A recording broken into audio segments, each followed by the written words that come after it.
kita coba pakai pisau analisa itu deh.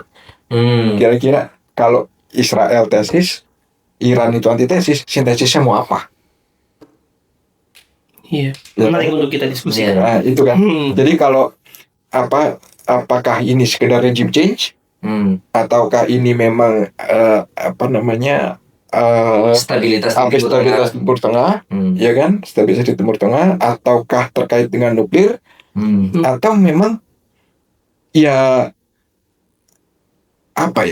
semacam ada kayak bukan pergeseran mungkin ada perubahan di area itu yang kita nggak tahu.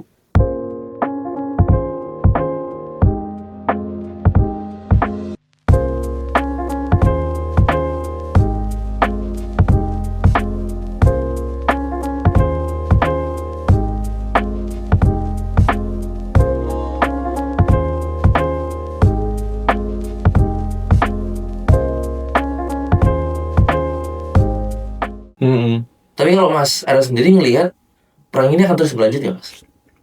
Dengan dinamika yang... Ya ini dia, makanya ini kalau kita pakai analisa ya, artinya gini. Tadi seperti aku bilang, kita coba pakai tesis, antitesis sama sintesis. Ketika tesisnya Israel, antitesisnya Iran, sintesisnya kira-kira mau apa? Coba itu dulu deh, yang paling simpel. Kira-kira apa sintesisnya untuk terjadi ini semua gitu kan? Nah itu jujur aku nggak bisa jawab karena kita belum lihat. Ini kan baru berapa hari baru berapa hari.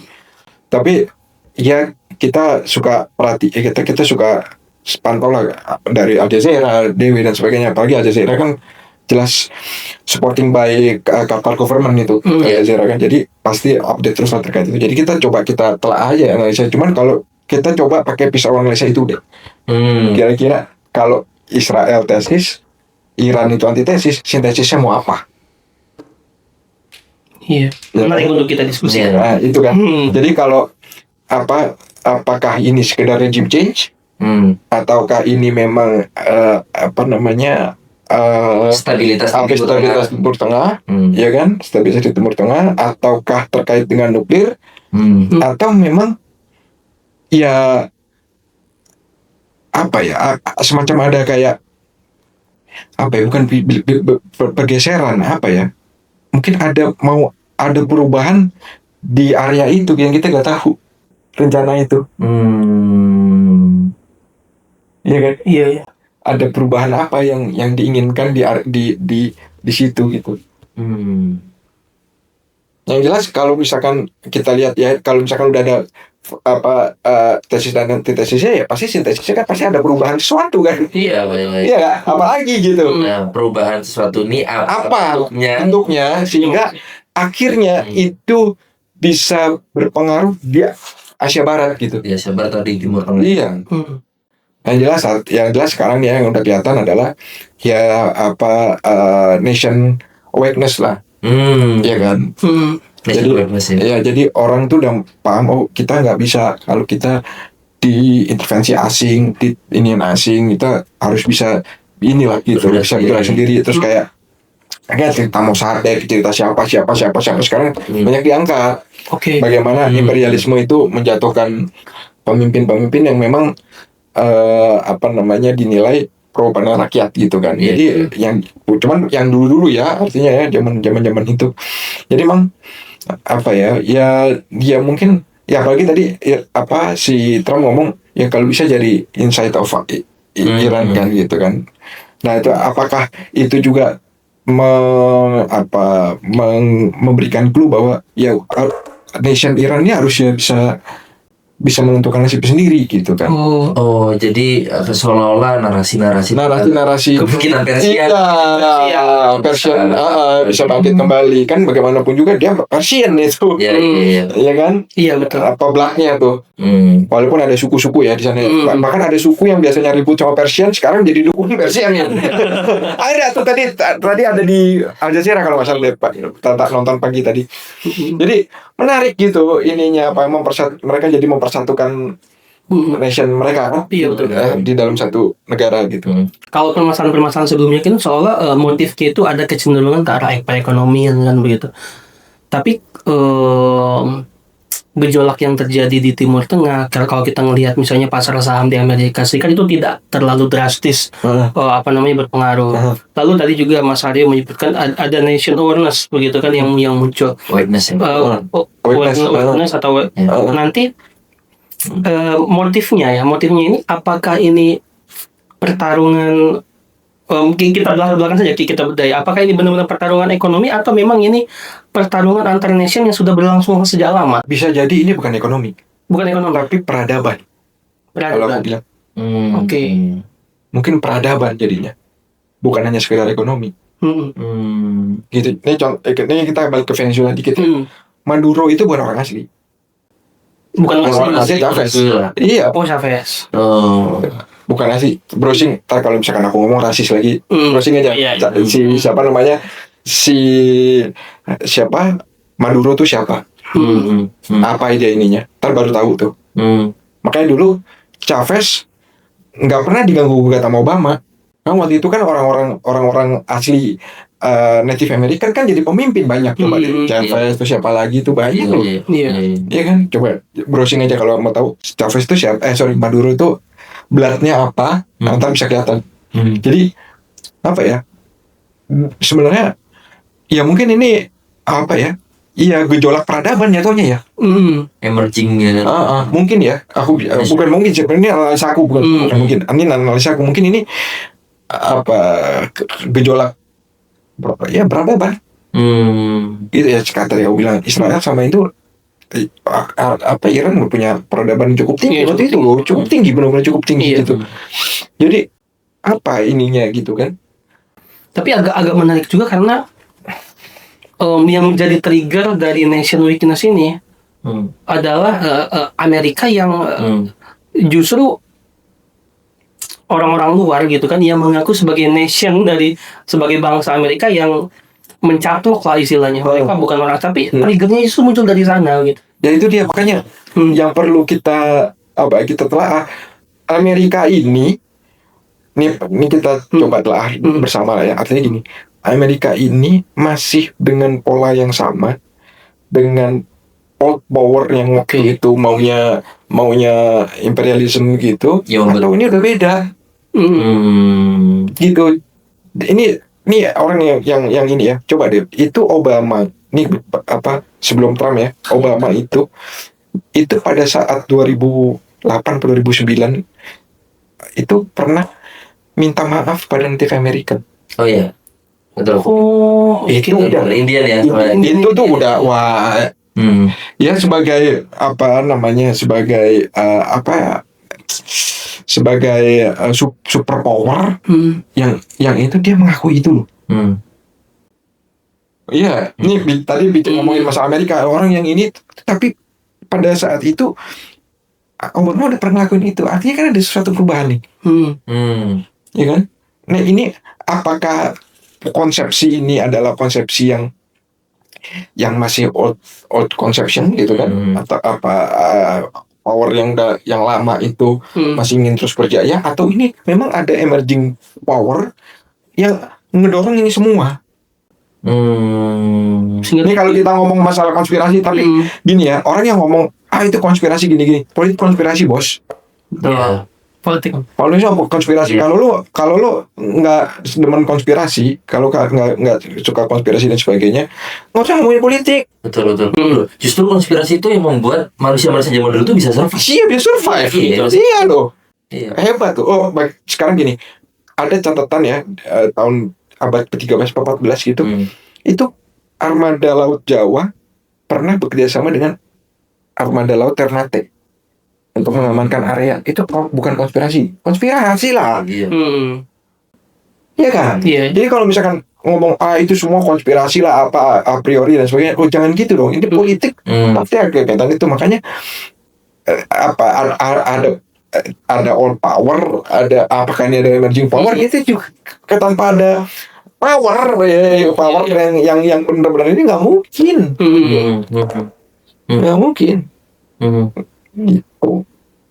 Kalau mungkin dulu Amerika sama Inggris berhasil membuat negara boneka ya di Iya, perusahaan apa negara-negara teluk gitu. Kalau kebanyakan di maju sama Amerika gitu. Apakah ini ada apa ya, semacam pergeseran metode mungkin ya? Mungkin. Tapi bukan untuk imperialisme gitu. Untuk imperialisme. Betul. Itu cuman apa yang dituju ya Allah alam tuh. Iya. Kita masih nunggu wangsit aja bagaimana.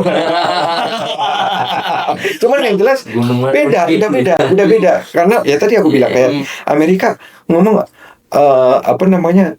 Oh ini apa bukan hasil, tapi dia mau waktu zaman Obama dia minta maaf loh. Humanitarian American, mohon maaf kita waktu itu pernah begini. Oke. Berarti secara tidak langsung mereka mengakui kalau posisi mereka itu keliru begitu kan? Iya, artinya iya, betul. Ini kita berandai-andai sehingga mereka juga merasa bertanggung jawab untuk membangun kesadaran kebangsaan bagi negara-negara yang pernah mereka campuri atau apa. Betul. Iya, ada gejolak itu barangkali di dalam ya. Betul. Gejolak itu di dalam. Emang gini, kalau kita bilang begitu, ya kita harus lihat juga bahwa ruang dan waktunya sekarang udah beda. Ya. Betul. Tapi kalau misalkan kita lihat juga tanpa ini kan gini ya, ini kan dunia ya. Iya. Dulu ruang dan waktunya begitu gitu. Nah sekarang ruang dan waktunya juga udah beda. Kesadaran orang juga beda. Betul. Oke, ya. Itu jadi betul. jadi ada apa ya, semacam introspeksi kali ya gitu ya. Iya. Jadi dia harus lihat, oh ini sekarang udah ya mungkin begitu pikirannya kan. Iya. Betul. Gitu, jadi ada ruang dan waktu dan ada kesadaran di situ. Jadi udah tuh bisa buat satu formulasi kan di situ. Makanya tadi Mas Aryo menyimpulkan ini akan ada perubahan peradaban. Mungkin ya, kalau kita tidak sesederhana ekonomi. Tidak sesederhana itu. Oke. Jadi apa ya, semacam apa ya, mungkin benturan peradaban apa bisa bilang gitu nggak ya, nggak tahu ya, kayaknya terlalu fantastis ya. Sama kayak benturan peradaban kan. Tapi benturan peradaban kan sudah apa? Sudah pernah banget. Ya mungkin apa ya gitu kali ya. Jadi apa ya, ini mungkin satu jalan untuk membuka ruang dan waktu yang baru gitu. Iya betul. Tapi gini Mas, apa namanya kan sejarah itu memiliki ya pola yang berulang. Barangkali kejadian-kejadian masa lampau terjadi lagi di sekarang dengan model yang berbeda saja, yang berbeda. Kita penasaran mau bertanya begini. Kalau dalam catatan-catatan naskah ataupun cerita-cerita pewayangan masyarakat Nusantara begitu, ada tidak sih model yang sama bentuk perpindahan kekuasaan yang drastis, shifting power atau seperti apa yang pernah terjadi begitu, sehingga itu memunculkan atau menjadi sebuah simbol gitu. Kalau shifting power atau pemindahan kekuasaan itu benar akan terjadi dan setelahnya akan seperti apa? Ini gini, waktu itu pernah Asep, kalau nggak salah itu pernah dibahas di channel Asisi, pernah tahu nggak? Asisi channel. Dia itu suka bahas geografi ya.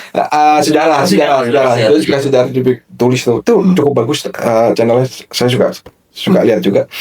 Jadi ada cerita di mana katanya Gunung Penanggungan itu yang di Jawa Timur itu adalah dipindah dewa dari India ya, Himalaya dipindah ke situ puncaknya. Nah itu buat saya itu simbolik kalau power yang ada apalah waktu itu bahasanya ya di situ dipindah ke sini gitu. Nah memang gini, kita yang orang tidak memahami ini sedikit menyimpang dari geopolitik. Orang yang tidak memahami Amerika itu punya punya power di Washington kan. Di Washington tuh ada obelisk di situ. Ada obelisk di situ. Coba perhatiin. Jadi ibu kota, ya kan? Jadi power yang punya pemerintahan semua di situ, di Washington. Di Jakarta, Bung Karno bisa merekayasa sedemikian rupa, menyelimurkan lah ya, jadi Monas. Itu kalau konsepnya obelisk. Gitu. Jadi power power itu nggak bisa lepas dari kosmologi. Nah itu. Power tidak bisa lepas dari kosmologi. Jadi kalau orang ngotot untuk pindahin ibu kota yang jelas itu udah secara kosmologinya sudah ini memang susah dijelaskan nih. Kadang-kadang orang bilang itu tahayul gitu. Susah kalau kita saintifik loh. Kalau coba deh perhatiin di Amerika jelas itu. Coba di ini pasti ada obelisknya yang berkaitan dengan power ya. Artinya kosmologi itu terkait dengan itu. Jadi kalau misalkan orang mau mindahin itu ke satu tempat yang tidak ada kosmologinya terkait itu akan hancur. Iya. Itu jadi memang mau suka nggak suka, mau terima nggak terima, memang secara kosmologi ya Jakarta sebagai yang sudah memang ada kosmologi untuk powernya gitu kan. Sama sebenarnya. Nah, kosmologi itulah ya itu dia, makanya itu kadang-kadang ya mungkin ya kita nggak tahu ya, mungkin bisa berpindah dan sebagainya. Iya. Coba deh kalau itu apa? Kalau kita umroh tuh naik haji itu ada obelisk yang kita itu tuh namanya apa? Lupa lagi. Adalah itu pokoknya. Nah itu aja ada obelisknya gitu. Gimana Mas? Lupa aku. Jabal Rahmah apa ya? Pokoknya ada obelisknya aja. Oke. Yang kita naik lagi naik ke atas ada bukit itu ada obelisknya itu. Yang kecil itu ya? Iya. Yang kecil. Iya. Itu ada. Nah itu terkait dengan kosmologi semuanya. Nah tadi balik lagi, apakah cerita itu kan sebenarnya permindahan kosmologi gitu. Permindahan kosmologi. Dari situ bukan apa auranya apa disebutnya aura apalah ya energinya itu pindah ke tanggungan gitu kan. Itu ada cerita itu, makanya orang apa kalau itu menurut aku ini bisa bertanda begitu gitu. Ada perpindahan energi ini gitu. Nah memang ya balik lagi kadang nation itu ada yang memang powerful gitu ya, memang energinya untuk kayak Amerika gitu. Ada juga yang memang mungkin untuk spiritual gitu. Kita bisa beda-beda gitu kan. Itu udah bukan domain saya lah pokoknya. Tapi ya itu kosmologi itulah yang jadi power itu tetap kuat gitu ininya, apa energinya itu tetap kuat gitu. Gitu. Jadi ya Indonesia ada di sejarah itu. Dijelaskan tidak pasca perpindahan power ke Petanggungan paskanya? Cerita itu nggak tahu. Nggak tahu. Itu apa di Asisi itu sempat bahas itu kok. Jadi dia Tanggungan, makanya Penanggungan itu kalau nggak salah satu yang sakral gitu ya. Iya. Bener nggak? Yang orang Jawa Timur nggak tahu ya. Ya kan sering naik sih. Ya kan? Salah satu yang sakral tuh. Makanya di situ kalau nggak salah banyak. Ada beberapa situs candi-candi. Iya, candi-candi gitu untuk spiritual gitu kan. Jadi ya kena. Terus ya apa namanya? Ya itu cerita itu ada. Kalau ini jadi memang ya kita nggak tahu ya. Kita kan perjalanan manusia ini cukup panjang dari tahun berapa yang kita nggak tahu gitu. Ya mungkin ya power shifting itu ya power shifting, terus habis itu terjadi apa gitu ya ini bisa aja gitu. Iya betul karena tiba-tiba kan ada muncul tadi balik lagi ke pembahasan, kok tiba-tiba mereka merasa bersalah. Ini kan ada apa yang mendorong itu yang jelas tadi lah apa ini ada ruang dan waktu yang sudah berbeda. Terus tiba-tiba ada kesadaran yang muncul gitu. Iya nggak? Iya betul. Mungkin nanti kita akan membahas topik itu kalau teman-teman tertarik membedah lebih dalam kosmologi dan apa kekuasaan terlalu filosofis tadi ya. Terlalu benar, janganlah mungkin nanti akan ada tapi kita refleksi dulu ke sekarang. Tadi kita udah menyelam cukup dalam, mundur ke belakang kita cukup jauh begitu kan. Kita coba refleksikan ke peristiwa sekarang. Tiba-tiba langkah yang diambil oleh Presiden Prabowo itu menjadi juru damai. Begitu. Apakah Presiden pertama dua pertanyaan ya. Apakah Indonesia secara bangsa memiliki kemampuan untuk entah itu mendamaikan, entah itu berkomunikasi, entah itu mengintervensi sebuah konflik agar selesai Indonesia secara bangsa? Yang kedua, apakah Prabowo sebagai seorang yang dipercaya menjadi kepala negara, pemimpin, memiliki kemampuan itu juga? untuk melakukan hal yang sama menghadapi Trump, Om Ben Netanyahu, Om Ben, Bang Ben. terus apa namanya yang di Iran ya, Khomeini. Nah, kalau gini ya, ini sebelum kita bicara Pak Prabowo, sebenarnya genetikanya kita, ya, itu kan sebenarnya bukan seorang yang invasif, Iya, betul. ya, Iya. dan cenderung kayak udahlah daripada ribut, udahlah kita ini aja gitu kan. Nah, terbukti apa? Buktinya waktu itu Bung Karno bikin Asia Afrika, Iya, betul. iya kan? Betul. Bikin Asia Afrika untuk untuk habis Asia Afrika, terus dia bikin New Emerging Force itu kan. Terus akhirnya New Emerging Force itu gara-gara dia buat itu akhirnya salah satu alasan akhirnya dia dijatuhin gitu. Jadi memang kalau misalkan bicara gitu, ya kita cukup sebenarnya punya Power.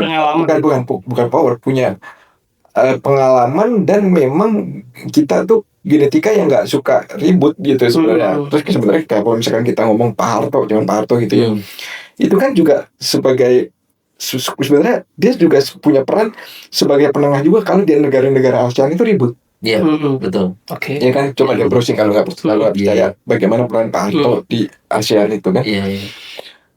Nah, jadi kalau memang misalkan dengan situasi sekarang Indonesia yang sudah, ya kita boleh bilang sejak reformasi itu kemundurannya luar biasa ya, kalau kita bisa bilang ya. Nah, pertanyaan saya juga adalah apakah kita masih dipertimbangkan terkait dengan itu di dalam konstelasi itu, bagaimanapun juga kan ya ini dunia internasional ya, dimana tembok sama tembok ini bisa bicara gitu. Tangganya gitu lah. Iya kan, dimana ya bisa ya sama lah gitu kan. Ya, apakah itu masih bisa dipertimbangkan dengan situasi yang sekarang? Gitu kan. Terus kedua juga terkait dengan kemarin Pak Prabowo masuk ke Board of Peace. Ya kan, di mana itu banyak bukan hanya internal kita doang, tapi internasional banyak juga yang menyayangkan gitu kan, Prabowo itu merapat ke sana gitu. Terlepas itu adalah hak orang untuk melakukan, cuma kan menyayangkan terjadi itu. Nah, jika dia akhirnya dia juga pengen coba buat mendamaikan Iran dengan Amerika dan Israel gitu. Nah, kira-kira dengan situasi kayak gini memungkinkan nggak? Itu apakah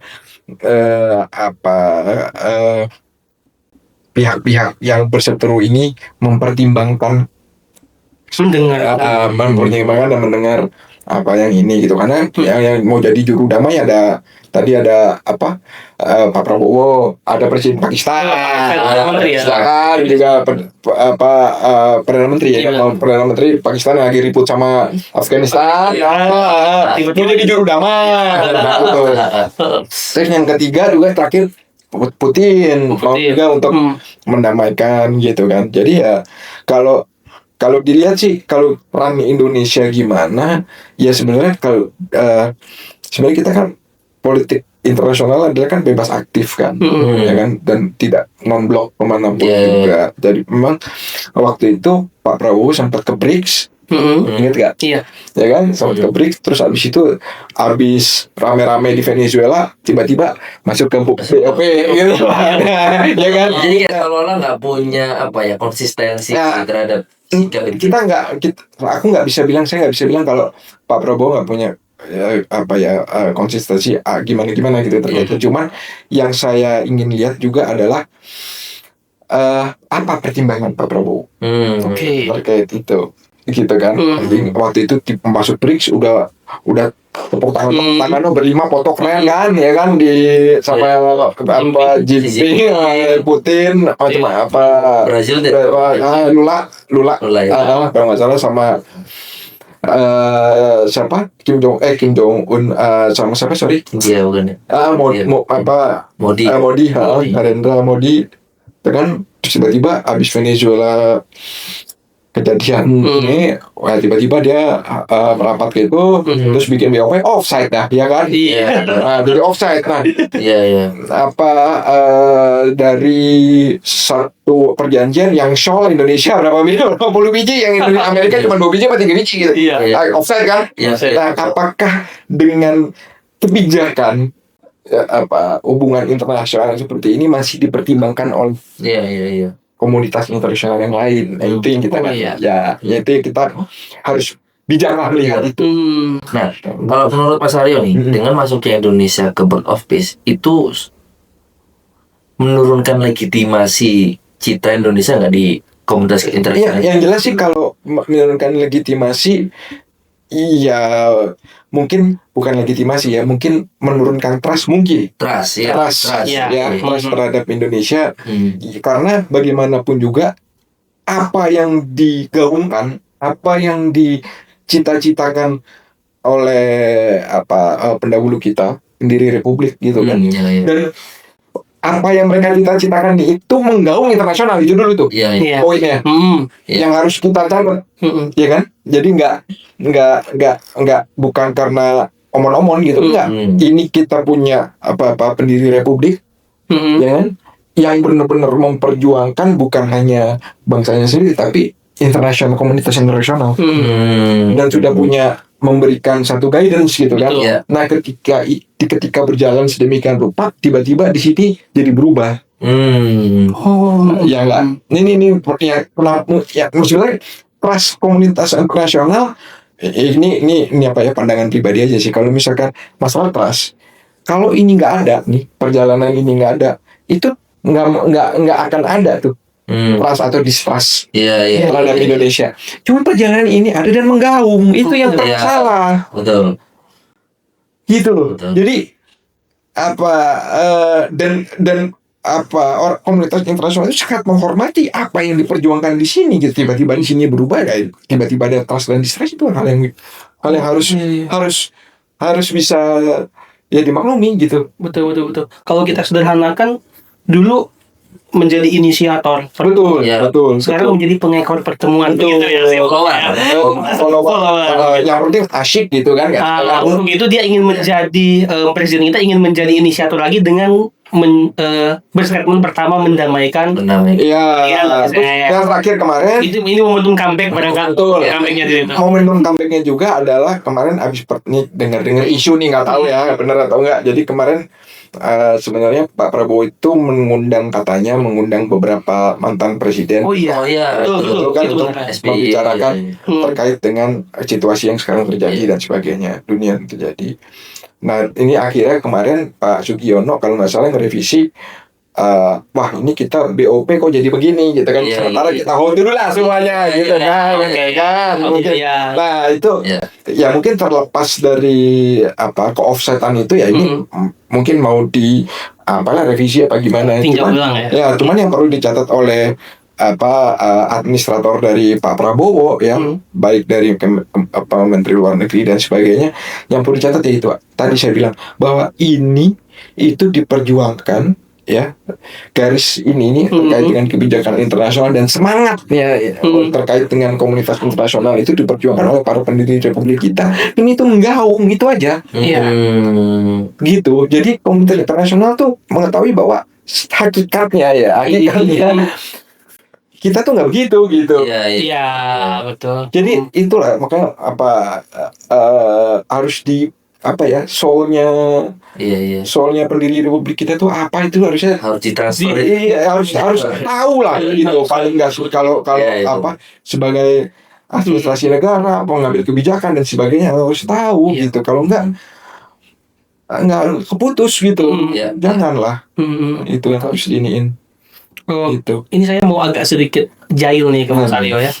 Jahil dan menjebak barangkali pertanyaannya. Jadi begini Mas. Seandainya Indonesia itu di Venezuela kan pemimpinnya, atau seperti Iran begitu, apakah kondisi sekarang kita memiliki kemampuan bertahan?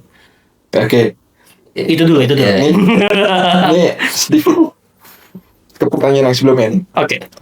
Sekarang dengan administrator negara kita ya, yang jelas yang dipimpin oleh Pak Prabowo, Yes. ya, tiba-tiba merevisi BU.